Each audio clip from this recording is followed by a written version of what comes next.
आई म्हणते देवपूजा केलेलं पाणी झाडाला टाकायचं, खाली सांडून द्यायचं नाही. तसंच पाणी मी या कुंडीमध्ये घातलं आणि त्यामध्ये महादेवाला वाहिलेले तीळ आणि तांदूळ.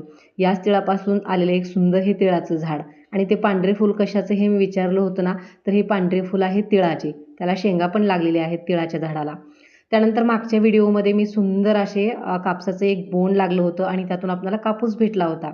आता परत 8 दिवसाने याच झाडाला 3 सुंदर असे कापसाच्या बोंडामध्ये कापूस फुललेला आहे. ते मी आज काढणार आहे.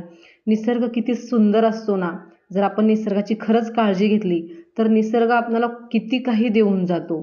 Nature beauty is always calm and peaceful. In nature we find peace, joy and true beauty.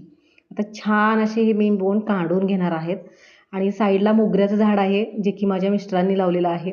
त्यांना झाडं लावण्याची खूप आवड. खूप छान या मोगऱ्याचा वास येतो. 3 लेयरचं हे फूल आहे. आणि आबोलीचे पण साईडला फुले आहेत. आबोलीच्या फुलाचं एक वैशिष्ट्य आहे बरं का, हे फुलं सुकत नाहीत, फार काळ ते फ्रेश दिसतात. आज जरी तुम्ही देवाला वाहिलात आणि उद्या तुम्ही देवाकडं पाहिलात तरी ते फुलं असे फ्रेश.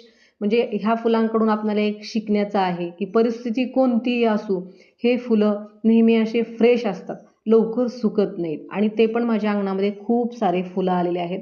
त्यानंतर भरपूर असे स्वस्तिकचे फुलं पण समोर आहेत आणि झाडाला ते पण सुंदर असे फुललेले आहेत. अगदी पांढरे शुभ्र फुलं आहेत. अगदी शांत वाटतं मनाला. आता मी हे कट करून घेणार आहे आणि 3 छान बोंड लागलेले आहेत. त्यापैकी एक जे बोंड आहे कापसाचं ते थोडंसं छोटं आहे आणि त्या 2 बोंडामध्ये छान असा कापूस लागलेला आहे. आता वरती असे हे कापसाचे बोंड असतात आणि त्यानंतर त्याच्यामध्ये कापूस तयार होतो. आणि मी मोगऱ्याचे फूल पण खास माझ्या शंभू महादेवाला वाहण्यासाठी तोडून घेतलेली आहेत. हे 3 लेयरचं फूल आहे. एका फुलामधनं 3 फुलं असे बाहेर निघतात जर आपण काढायचं ठरवलं तर. आणि खरं सांगू का, the green trees, fresh air and blue sky make us feel relax. Nature teaches to slow down, breathe deeply and enjoy small moments. Thank you. Nature beauty always